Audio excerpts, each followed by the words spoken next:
Well, hello, Canada. It's your Uncle Clark. On this second video of my 12 Days Till Canada Day countdown, we're going to go through 11 of my most favorite Canadian words and phrases. You ready? Let's go. All right, number 11, giver. Now, giver typically means do your best or try real hard or go fast or let's go, and can be heard in a sentence like, let's give her, boys, before the boys step out onto the ice to play some hockey, or, when they head out of the house, or when they do pretty much anything at all, really. All right, number 10, shinny. Have you ever rounded up a bunch of your friends on a cold winter's night, headed out to the local outdoor rink, threw your sticks in the middle, and dropped the puck? Well, that's called shinny. Now, shinny is basically a term for whenever a group of people get together to play hockey without hardly any rules or any kind of ref. Quite often, the teams are decided either by putting your sticks in a pile at the center ice and designating one person to randomly throw each stick that way and that way, thus by splitting up the teams and whatnot. Or other times, it just depends on what color jersey you happen to bring with you. But many a Canadian night has been made all the more magical by a friendly game of shinny. Number 9, go for a rip. Now, go for a rip is very similar to giver, but go for a rip is said before anything that involves, movement. You could say, let's go for a rip right before you hop in your truck. You could say it, as you step out onto the ice with your significant other and go for a nice leisurely skate around the rink. Or, you could say, let's go for a rip as you fire up your quad, your golf cart, your rollerblades, your bike, your horse, or my personal favorite, your skidoo. Number 8, pop. Who in the world can hold their head high and say the word soda in a sentence?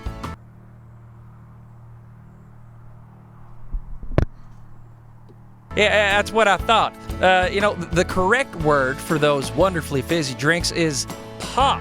And no, you cannot combine the two unless you are a character in an Archie comic or, some TV show back in the 50s. Then and only then can you order a soda pop from somewhere. But otherwise, just, keep it simple and call it pop, okay? Way better. Number 7, sounds about right. Sounds exactly as it sounds. It sounds right. Meaning whatever someone just said, it sounded right. Except, we like to throw in the word about in the middle there for no particular reason whatsoever. It just sounds about right. Number 6. All right, now this is one of my favorites, the dart, otherwise known as a cigarette. Now, I had never heard the word dart used that way until I was working at my very first recording studio, and I heard my boss say to some people who were heading out for, a quick smoke break, "Hey, you guys gonna go cook some darts?"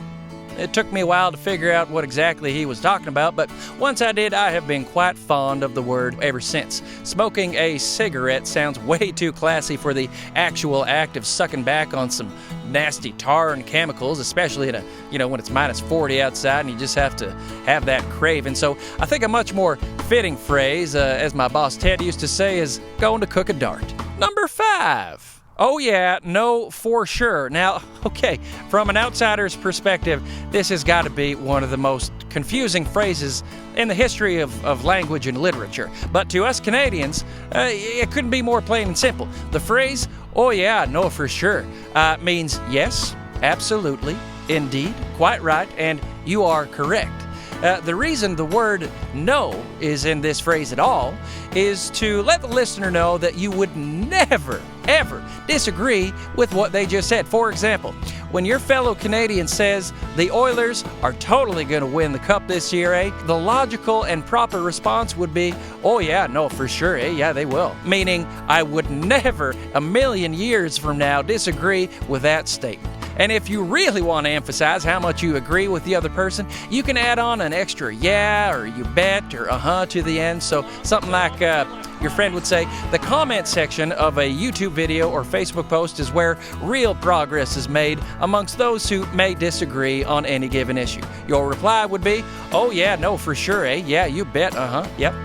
Number 4. Hey! Yeah, the word that Canadians are most well known for around the world, and with good reason. I didn't think we said it that much, but one day I decided to start taking notice of the things that I said and the things that my friends said, and yep, we do tend to say the word a more often than you might think. And the reason we do is because it can be used in a variety of different ways, like when someone says, the Edmonton Oilers are not the greatest sports team in the history of the world, which is nonsense. You could respond with, a dumbfounded and confused, eh? Or if someone were to say you aren't any good at hockey, you could respond with a threatening, eh? You could also use it in a short reply with some other words like, oh, sure, eh? Which means, yes, you are correct, or I would absolutely love to pick you up from the airport, not stay in the comfort and warmth of my home. It can also be used when you're looking for confirmation about something you just said. So we're heading up to the cabinet, which would prompt the listener to confirm your message with a similar, oh, sure, eh? Yeah. Now, it can also be used to see if someone agrees with your opinion. Now, you could say, I believe I disagree with the referee's decision on that play. Do you stand with me on said opinion? But a much more concise, eloquent, and Canadian response would be, what a garbage call. Stripes is a hoser, eh? Which brings us to our next word, number 3.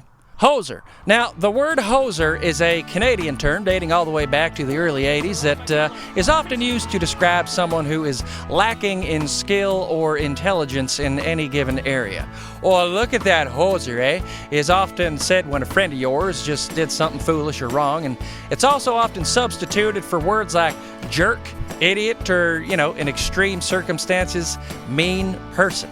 You may hear your friend say, don't be such a hoser, after you've correctly and eloquently laid out an intelligent argument for the Oilers being the best dynasty, superior to their inferior team of choice. But all they're really saying is, please don't be such a mean person. You've hurt my feelings considerably. Number 2, washroom.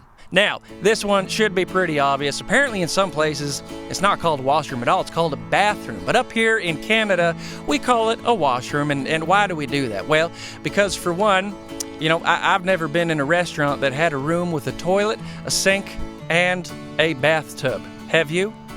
If so, you have lived a much more interesting life than I have. The only public bathroom/washrooms that I've been in had a toilet and, oh yeah, a sink. And what do you do with a sink? That's right.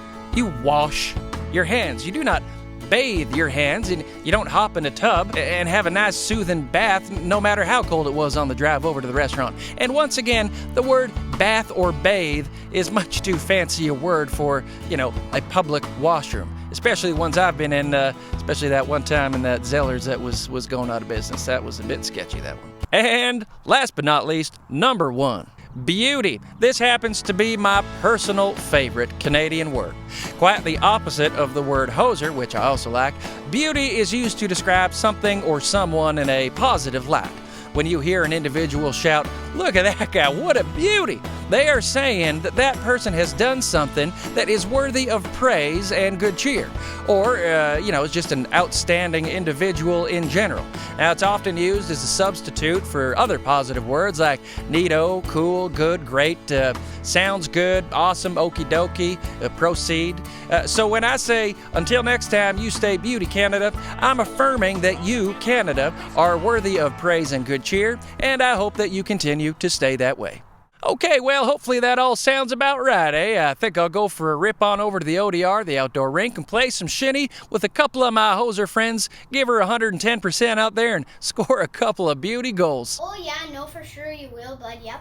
But first I gotta pack up some snacks and pop and some darts for after the game, and of course some toilet paper because I don't think there's a washroom at that ODR. But until next time, you stay beauty, Canada.